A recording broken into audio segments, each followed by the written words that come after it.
GMR Shopping Mall grand opening on 10th September in Miapur. నేను 50 సంవత్సరాల నుంచి 70 సంవత్సరాల వయసు వచ్చేదానికి నేను పనిచేసినాను.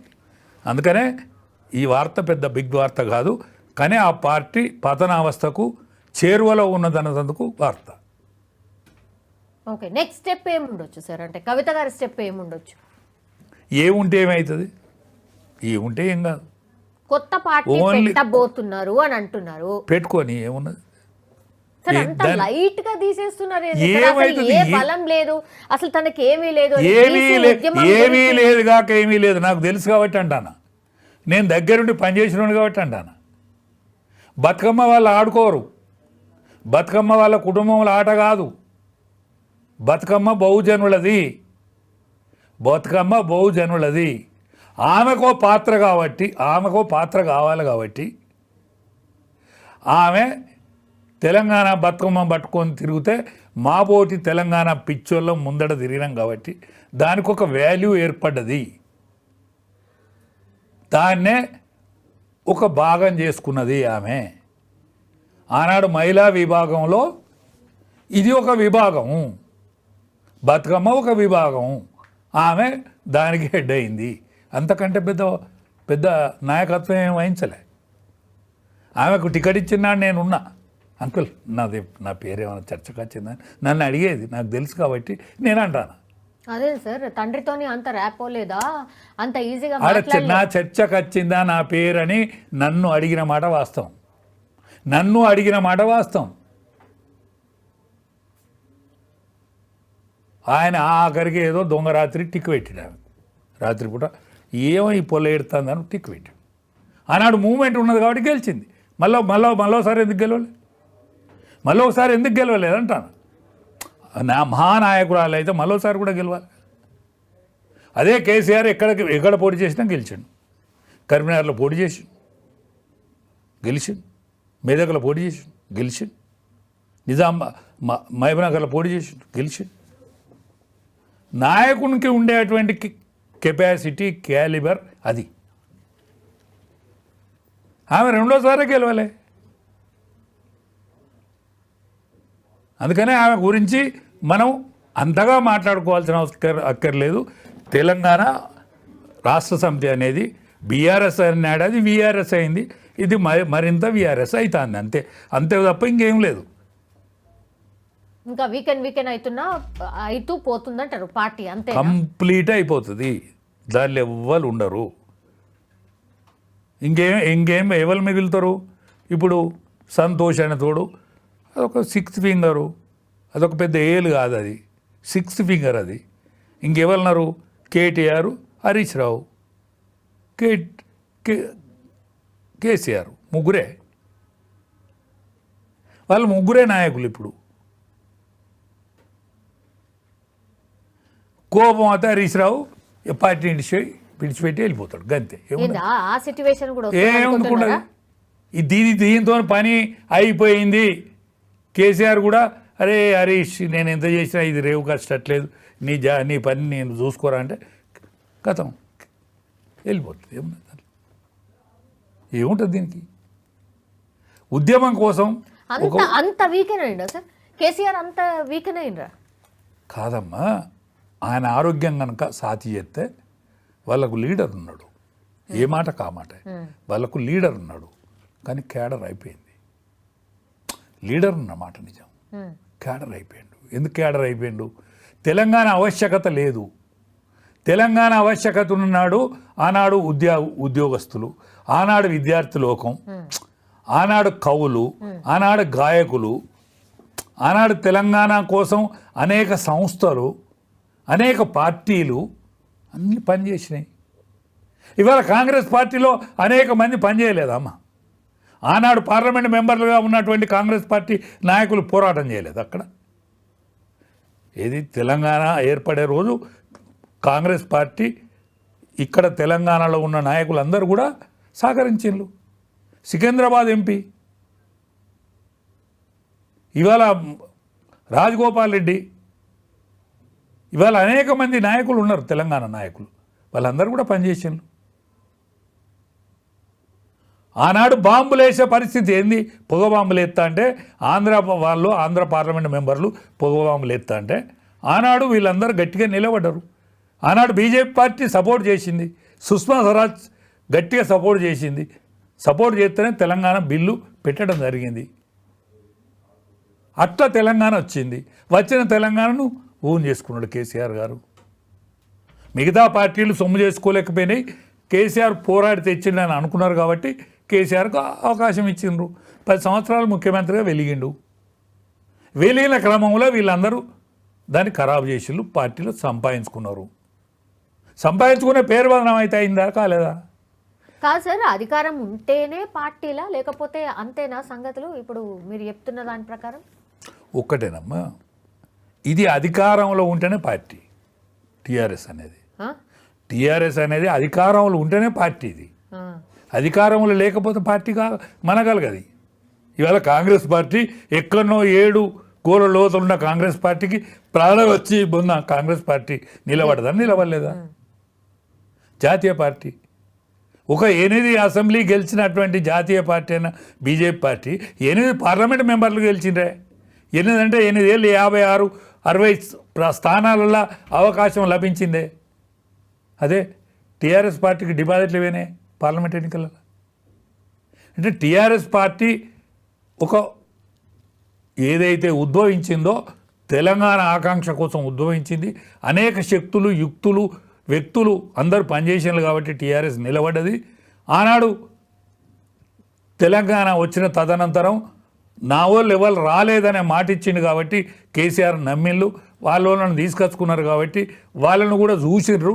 వాళ్ళ యొక్క క్యారెక్టరు, క్యాలిబర్ వీళ్ళందరిని చూసి ఇడిచిపెట్టిళ్ళు.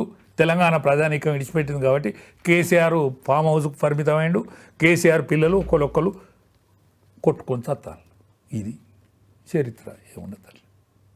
ఇప్పుడు కాళేశ్వరం విషయం వచ్చింది సార్. కాళేశ్వరంకి సంబంధించి మొత్తం అంతా సుదీర్ఘంగా విచారణ జరిగింది. అసెంబ్లీ ఒక తీర్మానం చేసి పంపించింది. సిబిఐ విచారణకు ఆదేశించండి, ఈ రిపోర్ట్ని మేము వాళ్ళకి పంపిస్తున్నాం, సిబిఐ వచ్చి విచారణ చేసుకోవచ్చు అనేది క్యాబినెట్ తీర్మానం చేసి పంపించారు. ఇప్పుడు బాల్ ఏడుంది అని అంటే కేంద్రం కోర్టులో ఉంది సార్. నెక్స్ట్ ఏం చేస్తుంది? టెక్నికల్గా ఇంకా అనేక కార్యక్రమాలు కావాలి దాంట్లో. సిబిఐ రమ్మనంగానే సిబిఐకి ఏం పని లేకుండా ఉండదు. దేశం మొత్తం మీద సిబిఐకి అనేక విషయాల మీద, ఇటువంటి పొరపాట్ల మీద ఎంక్వైరీ చేసేటువంటి పని వాళ్ళకు ఉంటుంది. కాబట్టి వాళ్ళకు తీరదా అని వాళ్ళ యొక్క అభిప్రాయాన్ని కూడా కనుక్కోవాల్సిన అవసరం ఉంటుంది. కేంద్ర పాలిత ప్రాంతాల్లో అయితేనో డైరెక్ట్ సిబిఐ పోయి ఎంక్వైరీ చేస్తుంది. రాష్ట్రాలలో అనవసరంగా అయిన దానికి కాని దానికి సిబిఐ జోక్యం తీసుకోదు.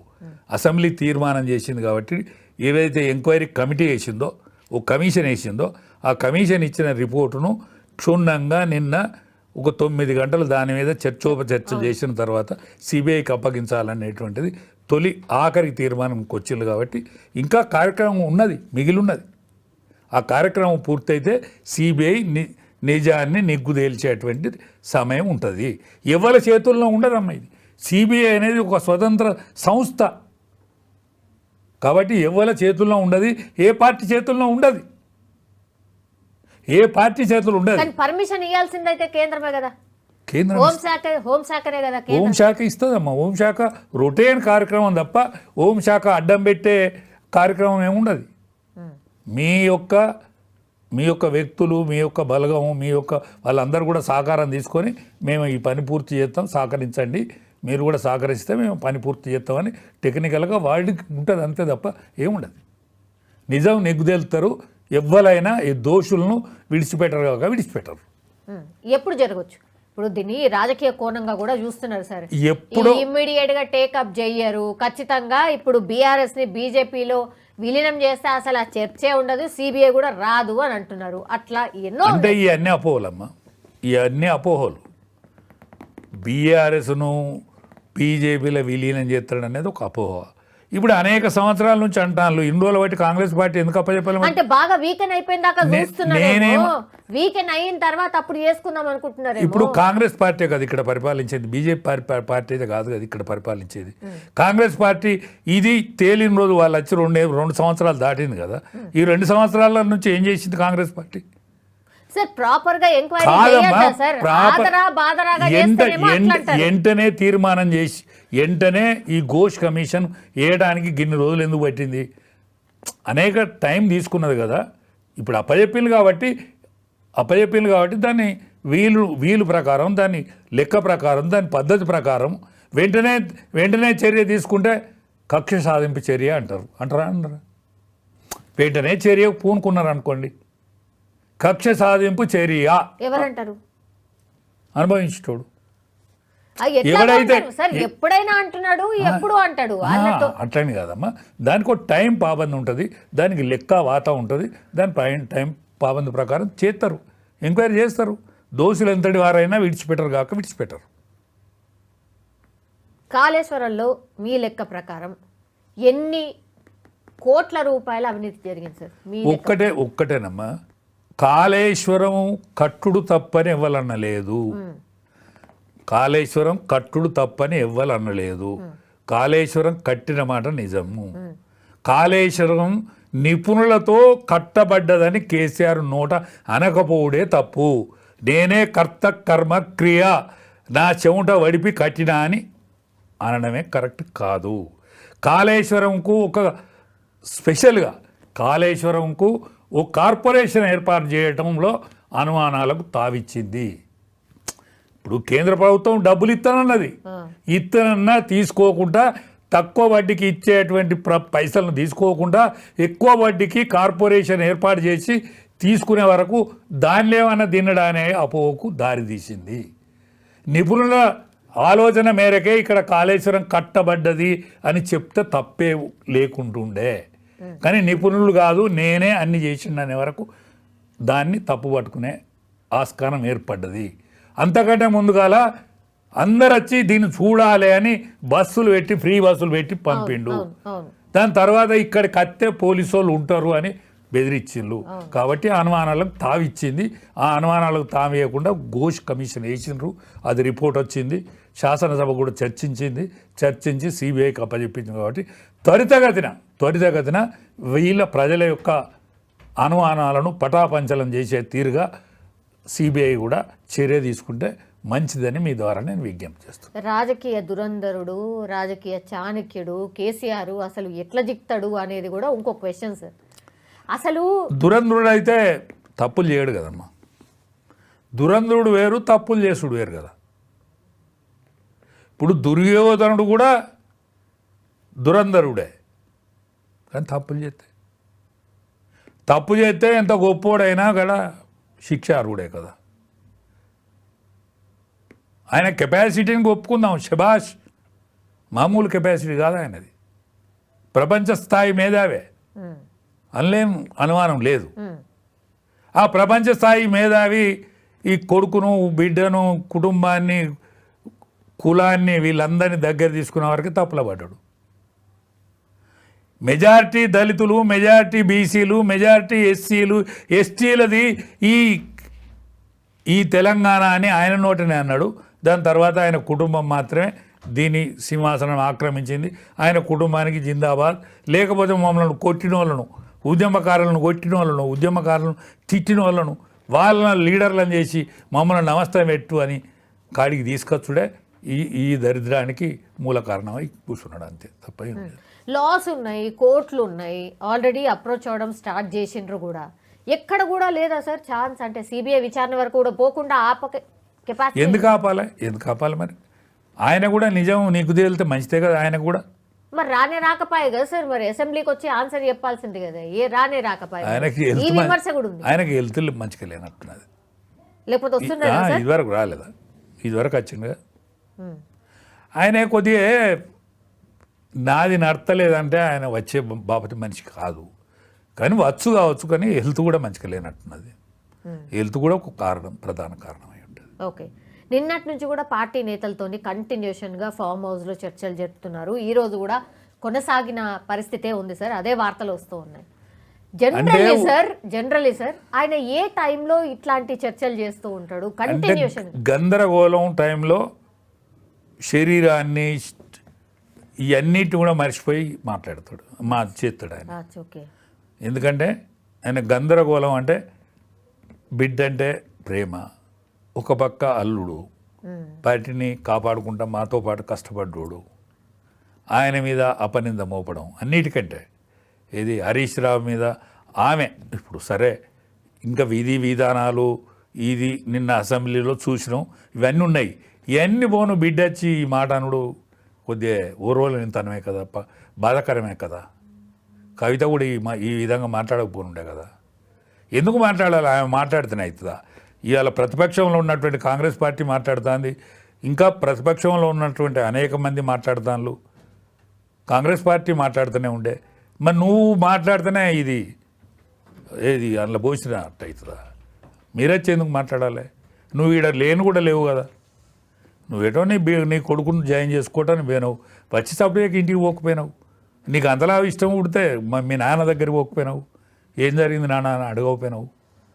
నువ్వు వచ్చి పత్రికా విలేకరుల సమావేశంలో మీడియాలో మాట్లాడాల్సిన దుస్థితి ఎందుకు? పరిపక్వత లేని రాజకీయ నాయకురాలు అన్నట్టే కదా. ఆమె గురించి మనం మాట్లాడుకుంటాను. పరిపక్వత ఉంటే గట్లా మాట్లాడతారు ఎవరన్నా? నిండుదనం ఉంటే గట్లా మాట్లాడతారు ఎవరన్నా? అది ఇంట్లో ముచ్చట కదా, ఇంట్లో ముచ్చట కదా. బావ మీద బయట మాట్లాడేందుకు? మేనబావ, నువ్వు అక్కడ తిహార్ జైలు ఉన్నప్పుడు అనేక సార్లు నీ దగ్గరకు వచ్చిపోయిన ఆయనే, నీ కష్ట సుఖాలను ఆలోచించిన ఆయనే. గట్లా మాట్లాడుతున్నా, మాట్లాడితే వాళ్ళని మెచ్చుకుంటారా? ఇక సోషల్ మీడియాలో అయితే పూర్తిగా తన గురించి అసలు చాలా బ్యాడ్ కామెంట్స్ చేస్తున్నారు అని, చాలా బ్యాడ్గా ప్రొజెక్ట్ చేస్తున్నారు అని. ఇప్పుడు సోషల్ మీడియా బీఆర్ఎస్కి సంబంధించిన సోషల్ మీడియా వింగ్ల నుంచి అన్నిట్లలో వాళ్ళ పిఏని రిమూవ్ చేసినట్టుగా, అట్లాగే తనని చెప్పకనే అన్ఫాలో చెయ్యండి అని చెప్పినట్టుగా ఇట్లాంటివన్నీ కూడా వస్తున్నాయి సార్. చాలామంది అన్ఫాలో చేసేసారట ఇప్పుడు కవిత గారిని. ఇప్పుడు ఒక్కటేనమ్మా, మీడియాకి ఎంత స్వాతంత్రం ఉన్నదంటే ఎంత మాత్రం జరిగినట్టుగా రాసే స్వేచ్ఛ మీడియాకు ఉంది. ఎంత మాత్రం జరిగినట్టుగా చూపెట్టేటువంటి హక్కు మీడియాకు ఉన్నదని అటల్ బిహార్ వాజ్పేయి గారే మాట్లాడిండు.